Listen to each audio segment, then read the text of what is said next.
बढ़िला Nayagarh खंडपड़ा SDPO अड़ुआ फतेगढ़ थाना police SDPO नाँ में एक मामला रुजु करिछि। जड़े विवाहिता महिला को पुलिस बाबू प्रेम निवेदन करुथिबा ऑडियो कॉल वायरल होइथिला। मेसेंजर रे मध्य से मेसेज करिथिबा अभियोग होइथिला। एने संपृक्त विवाहिता महिला पुलिस महानिर्देशक को अभियोग करथिले। फतेगढ़ थाना रे मध्य अभियोग होइथिला। पुलिस एसडीपीओ नाँ में मामला रुजु करिछि।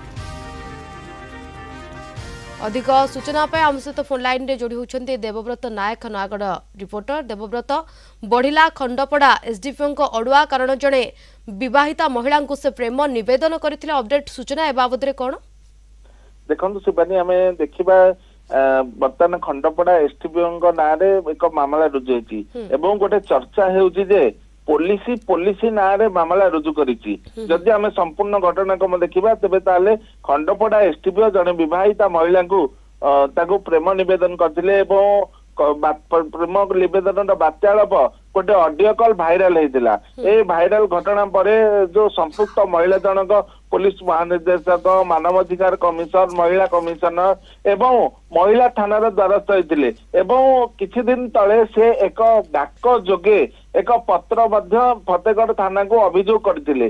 से अभियोग बल जिते फतेगढ़ थाना अभियोग आसिक पहुंची